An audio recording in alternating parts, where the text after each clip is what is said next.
Hello and welcome to Patki hospitals YouTube channel. आज हम missed abortion इस टॉपिक पे जानकारी लेने वाले हैं। मोटे मोटे तौर पे अगर बताया जाए तो जब प्रेगनेंसी सोनोग्राफी में दिखती है और उसके अंदर हार्ट बीट्स नहीं दिखते तो उसे एबॉर्शन या मिसकैरेज या मिस्ड एबॉर्शन ऐसा कहा जाता है। अब प्रेगनेंसी की अगर हम टाइमलाइन देखें तो जब 4 हफ्ता आप प्रेग्नेंट होती है तो यूट्रस के अंदर छोटा सा जेस्टेशनल सैक दिखना शुरू हो जाता है। इसके अंदर थोड़े दिनों के बाद एक छोटा सा योक सैक दिखना शुरू हो जाता है और लगभग जब आप 6 हफ्ते प्रेग्नेंट होती हैं तो उस जेस्टेशनल सैक के अंदर हार्ट बीट का दिखना शुरू हो जाता है। तो जब ये हार्ट बीट्स नहीं बनते तो हम इसे मिस्ड एबॉर्शन कहते हैं। कई बार पेशेंट्स हमारे पास एक सोनोग्राफी की रिपोर्ट लेके आते हैं जिसमें हार्ट बीट्स नहीं दिख रहे हैं और पेशेंट्स बिल्कुल नाराज़ हो जाते हैं। तो ऐसे केसेस में हम कहते हैं कि अभी किसी भी कंक्लूजन पे आप ना आए, एटलीस्ट 2 वीक्स के लिए वेट कीजिए और ये हम रिपोर्ट रिपीट करेंगे। अब ये देखते हैं कि क्यों ये हार्ट बीट्स नहीं आते। कई बार ये जो प्रेगनेंसी का डेट कैलकुलेशन है ये गलत जाता है। कई बार पेशेंट्स को अपना लास्ट मेंस्ट्रुअल पीरियड का डेट याद नहीं रहता। कई बार जो पीरियड के साइकिल्स हैं वो 28 दिनों के ना होके 40-45 डेज़ के रहते हैं। ऐसे में ओव्यूलेशन लेट हो जाता है, प्रेगनेंसी लेट रुकती है और फिर सारा कैलकुलेशन गलत पड़ता है। इसे डिलेड कंसेप्शन कहते हैं। ऐसे केसेस में जो हम 6 हफ्ता मान के चल रहे हैं वो आइडियली 8 हफ्ते देखना चाहिए। इसलिए एक रिपोर्ट में अगर हार्ट बीट्स नहीं आए हैं तो डॉक्टर आपको उसके लिए गोलियां, टैबलेट्स, इंजेक्शंस, हार्मोन्स दे सकते हैं और बाद में 15 डेज़ के बाद फिर से इवैल्यूएट कर सकते हैं।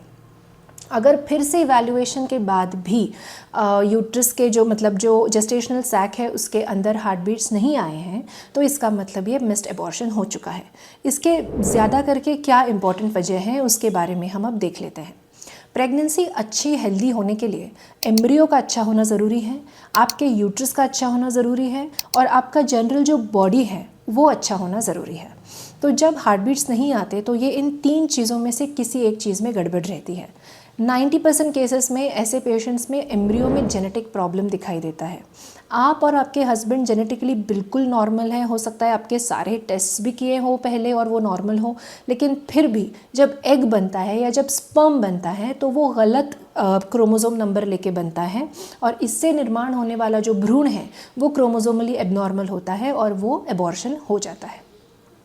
यूट्रस के अगर हम प्रॉब्लम देखें तो ये होने का एक और कारण है कि सेप्टेट यूट्रस। कई बार यूट्रस के अंदर एक पर्दा दिखाई देता है जिसे हम सेप्टम कहते हैं।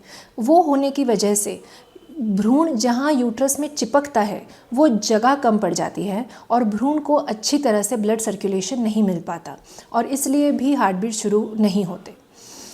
तीसरी एक इम्पॉर्टेंट वजह है, अगर आपकी जनरल बॉडी कंडीशन ख़राब है, अगर आप बहुत ज़्यादा ओवरवेट है, अगर आपको अनकंट्रोल डायबिटीज़ है, अगर आपका थायराइड कंट्रोल से बाहर है या आपको रूमेटॉइड आर्थराइटिस है अनकंट्रोल्ड या आपको एना या एप्ला टेस्ट पॉजिटिव हैं तो भी ऐसे केसेस में ये एबॉर्शन होने की संभावना ज़्यादा रहती है।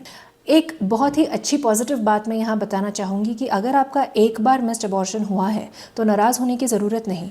90 to 95% कपल्स जो हैं वो नेक्स्ट प्रेगनेंसी बिल्कुल अच्छी तरह से कंटिन्यू कर पाते हैं और हेल्दी बेबी हासिल कर पाते हैं।